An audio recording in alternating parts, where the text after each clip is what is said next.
Good evening, everybody. Welcome. A freilich and Isru Chag of Shavuos. In this week's Parsha beahalotha, we have the famous pasuk where the Torah testifies as to the nature of Moshe Rabbeinu's humility. V'ha'ish Moshe anav ma'od mikol ha'adam asher al pnei ha'adama. Moshe was the humblest man on earth. And on this subject of humility of Anabva, there is a famous Mishnah and Gemara at the conclusion of Masechta Soita, which is connected both to the Parsha of beahalotha because of the above mentioned pasuk and also to the holiday of Shavuos. As many of you certainly know, there is a custom in some Jewish communities, in many communities, that during the 49 days of Sfiras HaOmer we learn Masechta Soita. The reason is because Masechta Soita has 49 dafim, 49 pages, Mem Tes dafim, corresponding to the 49 days of Sfiras HaOmer, and each day, beginning with the first day of Sfira, the second day of Pesach, till the final day, Erev Shavuos, we learn one day of Sfira, one blot, one page of Soita. Hence, the conclusion of Soita is studied, according to this custom, on Erev Shavuos. The last Mishnah of Masechta Soita, it's a long Mishnah, but the last words, the Mishnah says, Mishameis Rebbe batel anava v'yiras chet. When Rebbe passed away, humility and fear of sin have been nullified. They died too. Rebbe, of course, refers to Rabbi Yehuda Hanasi, Rabbi Judah the Prince, the author of the Mishnah, the great sage of Israel who lived in the century after the destruction of the second Beis Hamikdash and is responsible for the Mishnah that we have. When he passes away, batel anava v'yiras chet, humility and fear of sin are gone. The Gemara discusses, as usual, various aspects of the Mishnah, and then the siyum, the end of Masechta Soita is Amalei Rabbi Yosef Latana. Rabbi Yosef told the teacher. Tana means the one who learns and teaches the Mishnayos to the students, to the people who come to learn in yeshiva. So Rabbi Yosef told the Tana, the one who was teaching the Mishnah, Loi tisna nava.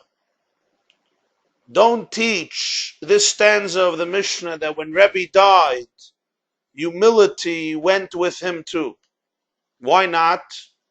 The ikana, because there is I. As Rashi says, Shani anvas, I am an anav, I am humble. So you can't teach the students and say that Mishameis Rebbe, when Rebbe passed away, batel anova, the concept, the embodiment of humility has become obsolete, has been nullified, it's gone with Rebbe. The ikana, I am here, I am humble. I embody the quality of humility. Amalei Reb Nachman Latana. Rav Nachman, who was a colleague of Rabbi Yosef, told the teacher, Leitisna yiras chet. You delete the stanza, the part of the Mishnah that says when Rebbe passed away, fear of sin was gone. The ikana, because I am here and I embody fear of sin.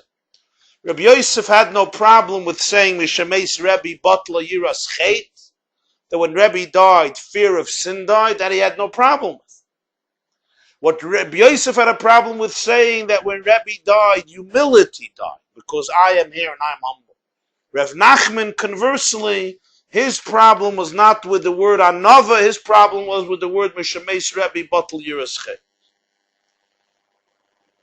On this Gemara, which literally concludes the entire tractate of Soita, there are various questions. Some come to most people's mind, and some are questions when we reflect upon it a little deeper. Number one, the obvious question. If Rabbi Yosef is truly an embodiment of humility, how does he stand up and say, don't say that when Rebbe passed away, humility went with him, because look at me, I am the embodiment of Anava, me and Rebbe. How does a truly humble person boast in such a fashion? Isn't that by definition the very contradiction to a life of humbleness and humility?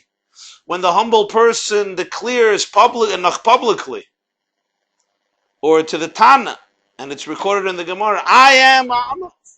What does that say about the nature of his humility? Number two, how can Rabbi Yosef, and for the same aspect, Reb Nachman, how can they argue with the Mishnah? The Mishnah was authored by Tanoim. Rabbi Yosef and Reb Nachman were Amoraim. In the historical evolution of the Jewish people, a Tana can argue with a Tana, an Amora can argue with an Amora, but an Amora cannot argue with a Tana. Once the Mishnah was sealed, the Talmudic sages of the Gemara, authored by the Amoraim, could not refute or argue with a Mishnah. There are stages in the history of the Jewish people. There are the Tanoim, there are the Amoraim, there are the Goinim, there are the Rishonim, there are the Achroinim. And when a certain era comes to closure, the rabbis and sages of the subsequent era don't argue with the sages of the previous era. Sensitive to the truth that the previous era housed and produced people of a completely different caliber. Yet Rabbi Yosef comes along and he argues with the Mishnah. The Mishnah says, Mishemeis Rebbe Batal Anov. Comes Rabbi Yosef and he says, no. When Rebbe died, the Anova was not nullified. I'm still here. I'm alive. You might argue that Rabbi Yosef was suggesting that the version of the Mishnah is erroneous. The Mishnah never said Batal Anov. It's a mistake that creeped in. But then the terminology would have been different. Often in Gemara we have the following expression, Sami Mikan, which means take it away from the Mishnah, remove it. It's a mistake that creeped into the text. Sami Mikan, take it away from it. Rabbi Yosef doesn't say it's a wrong version. He says, Loi Tisni, don't teach it. Don't say it, don't repeat it. He told the Tana, don't repeat it. The change of vernacular, he didn't say Sami Mikan, take it out of the Mishnah. He said Loi Tisni indicates that this was in the Mishnah, even according to Rabbi Yosef. He just felt it can't be taught, but how could he argue? How can he argue with the Mishnah? The third question, between Rebbe and Rabbi Yosef, there were many generations. As I said, Rebbe was a Tana, Rabbi Yosef was an Amora. In the later generations of Amorayim, Rabbi Yosef had a Rebbe, his Rebbe had a Rebbe. How is it that throughout all of these generations, nobody argued with the Mishnah? All of the great rabbis and sages, including the Rebbe of Rabbi Yosef, were content with the words and the statement, Mishemeis Rebbe Batal Anova. When Rebbe died, humility died with him. Till Rabbi Yosef, all the great rabbis had no problem. Nobody said, the Ikana, I'm here. And Rabbi Yosef was aware of this. His own Rebbe didn't say it. His Rebbe didn't say it. His colleagues didn't say it. Their Rebbes didn't say it. It was only Rabbi Yosef who suddenly comes along and says, sorry, this can't be taught anymore. I am humble. How did Rabbi Yosef in his own mind justify the fact that all of these great sages that preceded him were certainly humble people, great people? He was students of them. He received Torah from them. And yet, they would not say that they're humble. And Rabbi Yosef, he is the first one after generations which studied the Mishnah and Saita and embraced it and taught it. And from all of them, nobody had a problem. And he's the first one who says, you can't teach another day Kamayim here. So tonight I want to share with you one explanation on this Gemara that was presented by the Rebbe at a Farbrengen of Shabbos Parshas Bamidbar Tovshin Chav Dalet. The Shabbos before Shavuos, 1964, when the Rebbe made a siyum on Masechta Sotah, when he concluded Masechta Sotah, as he would often do on the day of Erev Shavuos, or a few days before Shavuos, or sometimes on Shavuos, or the Shabbos after Shavuos. Sometimes in all of the occasions, one after the other, he would continue the discussion. The Rebbe would often make a siyum on Masechta Soita because of the above-mentioned custom to study it between Pesach and Shavuos.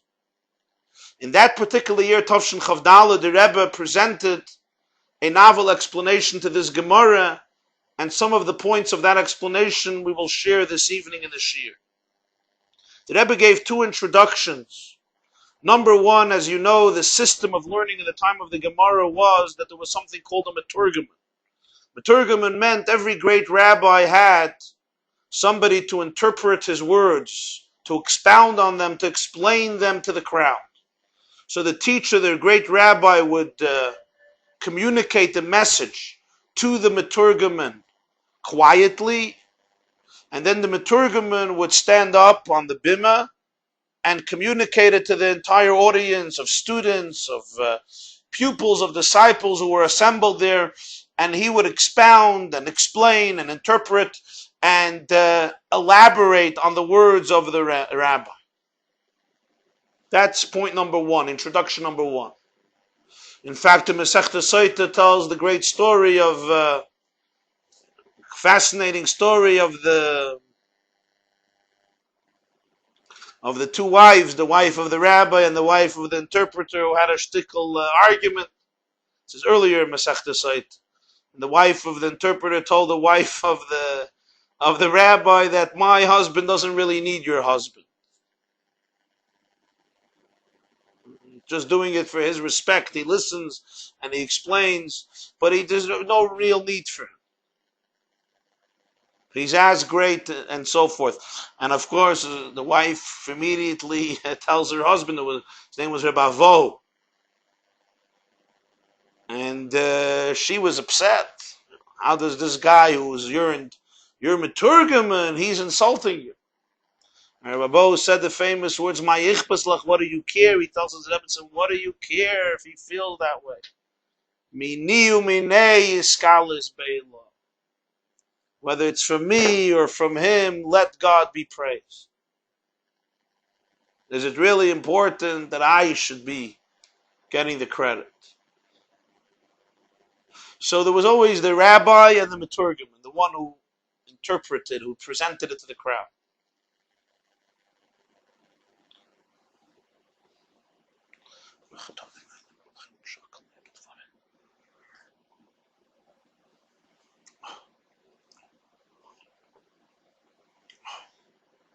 Another introduction.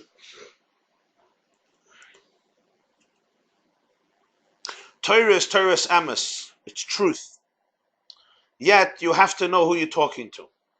Sometimes students are not receptacles to hear everything at a particular point of their lives.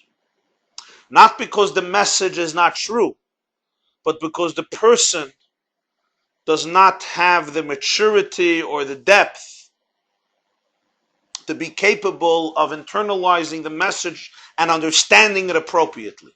They may hear it, they may think they understand it, but they may just not be ready for it yet. And a good Rebbe, a good teacher understands this. Just as in any field of wisdom, there is what you teach the 10-year-old and how you teach the 15-year-old and how you teach the 20-year-old. Based on their intellectual capacity, their experience, their background knowledge, and so forth. The same, and certainly it's true lahavdil with Torah as well. Based on these two introductions, the Rebbe understands the Gemara at the end of Soita in the following fashion. Amalei Rabbi Yosef Latana. Rabbi Yosef was addressing the Tana, the teacher, who was expounding on the Mishnah and explaining it to his students, Rabbi Yosef's students. Rabbi Yosef would give over a Mishnah to the Meturgaman, to the Tana, to the interpreter, to present it to his students with his own explanations or ideas or deductions and so forth. And the Tana would give it over. Amalei Rabbi Yosef Latana. Rabbi Yosef told the Tana. He told it to the one presenting it. He said, Loi tisna nova. When you teach this Mishnah, don't tell the students this line. Mishameis Rebbe Batla nova. Teach them Mishameis Rabbi Batal Yiraschei. Don't say Mishameis Rabbi Batal Anava. Why? The Ikana, because there's me. What he meant by the words the Ikana was not I embody humility, hence even after Rebbe passed away there is still humility in the world. Look at me. What he meant was, don't teach it to my students the Ikana because there's me. They believe me to be the embodiment of humility in this world. And when they will hear the words of the Mishnah, Mishemeis Rebbe Batul Anava, one of two things might happen. Either they will Chalila begin to doubt the authority and the authenticity of the Mishnah, seeing and knowing with all their heart and conviction that Rabbi Yosef is humble, or conversely, they may begin to doubt profoundly and seriously the sincerity of Rabbi Yosef as their Rebbe. They will begin to question his rights to serve as their mentor and teacher, the man who they looked up to. From Rabbi Yosef's individual personal perspective, there was no problem with the text of the Mishnah, Mishameis Rabbi Batal Anava v'Yiraschei. For all the generations before Rabbi Yosef, after Rabbi, there was no problem with the words Mishameis Rabbi Batal Anava. Why? They might have been humble people, but there are levels in humility. And relative to the level of humility embodied by Rabbeinu Yehuda Hanasi, their humility cannot be described as genuine anava. Sure, relative to people around them, they may have been humble, they may have been pious, but relative to what anava really means, Mishameis Rebbe Batal Anava. And all the previous generations understood this, the Rebbes understood it, the students understood it, that although their teachers were great men, and great men of humility, it is not a contradiction to the Mishameis Rebbe Batal Anava, because there's anava and there's anava. There's humility and there's humility. Just like there's kindness and kindness, there's piety and piety, there's selflessness and selflessness, there's idealism and idealism. There are levels, there are gradations, and sometimes in one generation there is a particular level of anava. In another generation, that anava is non-existent. Although there are great people of humility, but it's totally not comparable to the anava of Rebbe. Just as we understand in scholarship.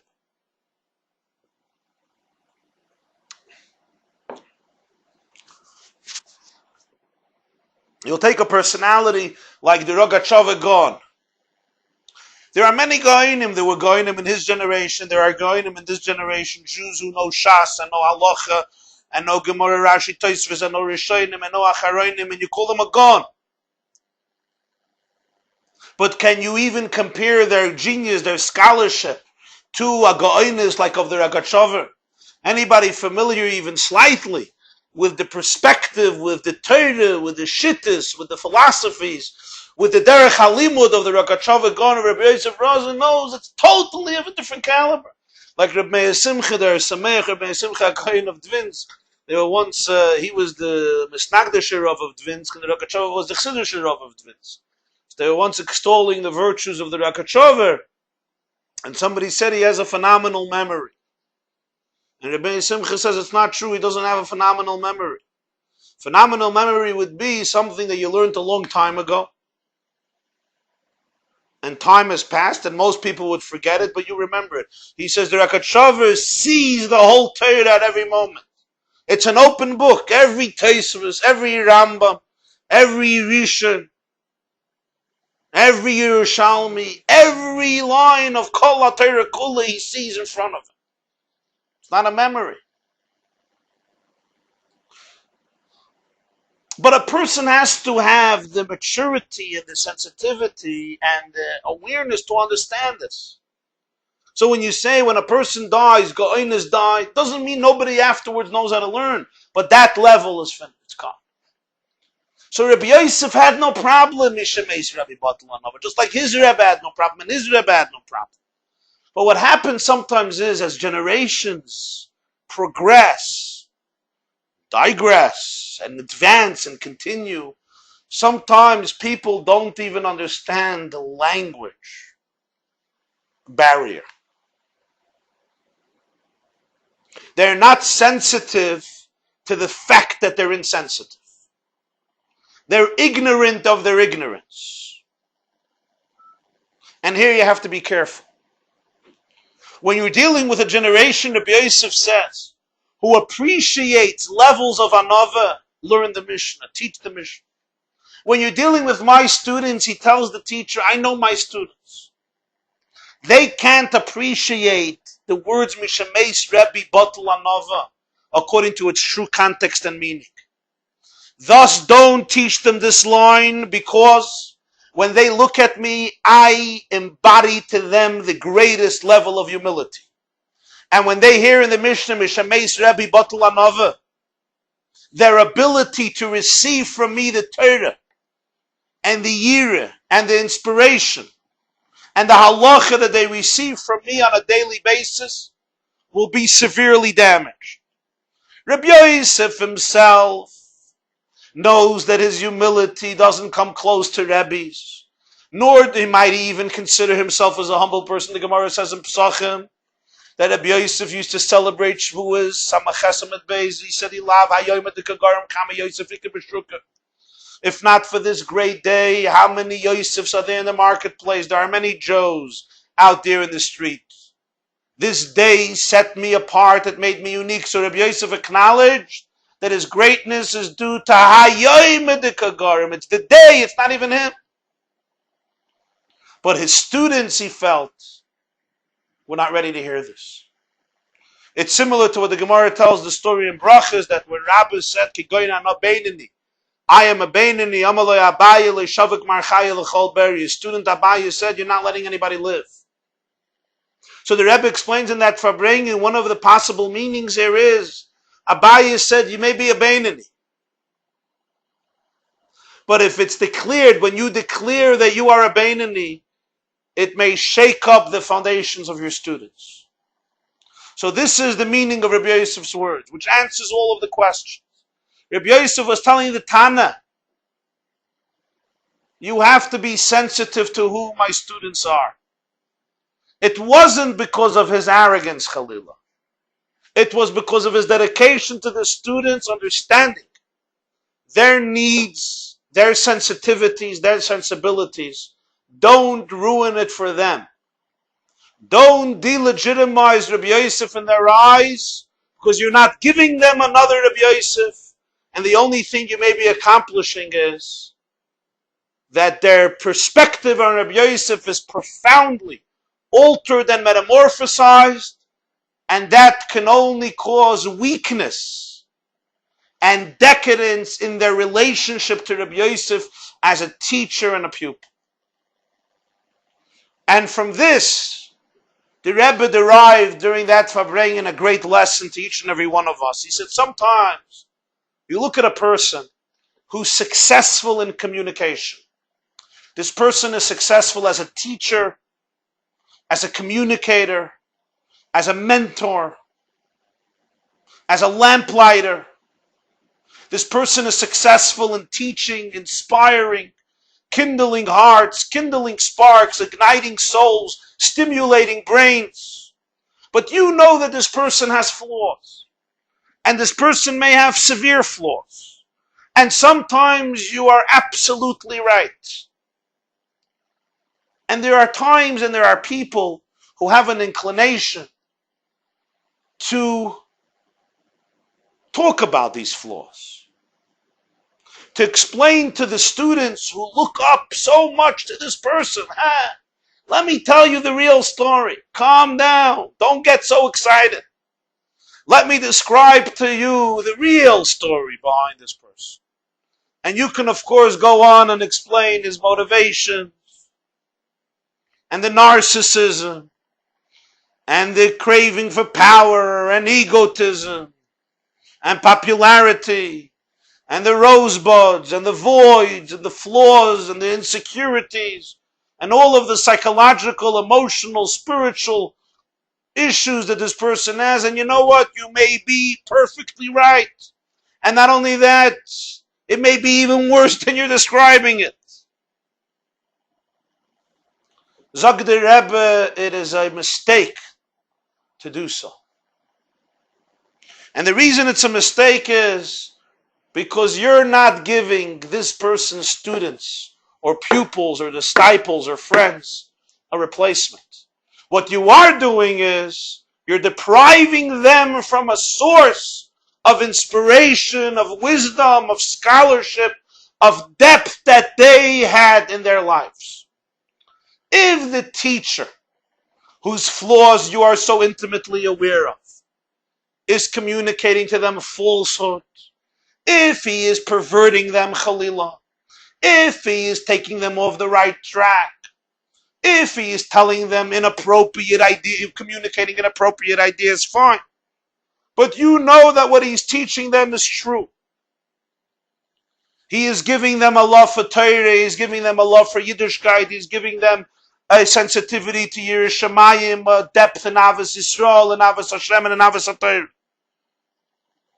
He or she may have various flaws, various sins, various transgressions, and so on and so forth. No need, the Rebbe expressed himself to announce it from all the roofs.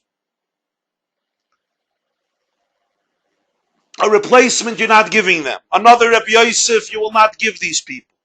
Elamai, you will just deprive them of the trust, of the confidence that they could look up to this person and receive from him. What did you gain? Was your gain really much greater than your loss? So now they know about all of his flaws, and you may be right, but now they could look up to nobody. Now they have nobody to look up to. And this is true not only if you're making a mistake, even if you're right. Since you don't have bias, kivayachal, you don't have an ego, you don't have his ego, so you know all of his flaws. And as the Rebbe said, it's important for you to announce his flaws, because this person who is successful may be diminishing your own ego, may be challenging your own confidence, may be making you sick because of his success. So you can't just sit quietly and take it in. How could you? You have to immediately cut down the person so you'll feel better. Amar Reb Yosef Latana loy tisna nava. You may know the truth, but don't ruin it for these students. They're getting something good in their life. Allow them to be connected to something. Is it a perfect situation? It's not a perfect situation. Is it a perfect world? It's not a perfect world. Is it a perfect teacher? It's not a perfect teacher. But it's a teacher who's doing good things, who's saying good things. Help them out, encourage them, encourage them. Don't cut them down. And this lesson the Rebbe articulated, I think we can all understand is quite relevant to us. Many of us have a proclivity, a natural habit to cut people down. There are many communities, some of you are familiar with them, where it's simply hard to respect people. There is a culture of disrespect for people. Why? Because people are imperfect. People have flaws. People make mistakes. Some people have serious flaws. So there are some communities or some cultures where the instinctive pattern is cut them down. Expose everything. Let the world know the truth about everybody. So then nobody can respect anybody. Is this an appropriate approach? What is gained? What is gained is that a teenager has nobody he could respect. A child has nobody he could respect. A mother of a home has nobody she could respect. A father, nobody can respect. Nobody they can look up to. Nobody they can listen to. Nobody they can ask advice from. Nobody who can challenge them, who can show them that they may be making an error. Because who can you really respect? And in some places there are filing cabinets. On every person there's a file. And when the time is appropriate, that file is opened, and we have all of his past, and his father's past, and his mother's past, and his grandmother's past, and his grandfather from before the war, and siblings, and uncles, and aunts, and right away we know you can't take him seriously. But if the reality on the ground is that this human being, this individual man or this individual woman, is helping people's lives, is inspiring people, is teaching people, is communicating to people, is a leader in some form or fashion and leading in a good way, in a productive way, in a meaningful way, why are you taking that away from his students and pupils and children and Talmidim and Mushpayim? Don't take it away from them. You're not giving them a replacement. Don't take it away from them. You have to be very careful before you cut down a teacher, before you cut down a mentor, before you cut down a rabbi, before you cut down a person who's in a position of influence and influencing people in a positive way, because this may be the only wellspring from which certain Jews are receiving their connection, commitment, and passion towards Torah and mitzvahs. You may have another source. God bless you. Asay lecha Rav, you choose your Rav. Don't take it away from somebody else. This sikha gives us also another lesson in the converse way. Sometimes individually we look at ourselves and we know who we are. And we know our issues and we know our problems and we know our insecurities and we know our flaws. And many of us who are in the position, we have the talent, we have the resources to give to people. We delegitimize ourselves by saying, I'm not the one to do the job. We should be getting somebody who's more qualified, who's more pious, who's more holy, who's less sinful, who's more spiritual. I'm not the person for the job. And you may be right, idealistically. But remember, if there are individuals who in the circumstances of the moment will receive only from you, don't deprive them from what you can give them. The fact that you have to work on yourself, the fact that you have to challenge yourself, the fact that you have to make a cheshbon hanefesh, where you're standing with yourself and in your relationship with God and with truth, no question. The fact that you have to work on yourself every day of your life, no question about it. But Rabbi Yosef is coming and telling us, when there are people out there whom you can influence, whom you can teach, whom you can inspire, whom you can elevate to a greater place, don't start delegitimizing yourself because you may be right in every statement you're making. But if the conclusion is that there is a community of Jews, or there's a group of Jews, or there are a group of people, or one individual, who are being deprived from their relationship to the Makar Mayim Chayim, to the source of living water, you do not have the luxury and the privilege to deprive them from what their soul is yearning for. Have a wonderful evening.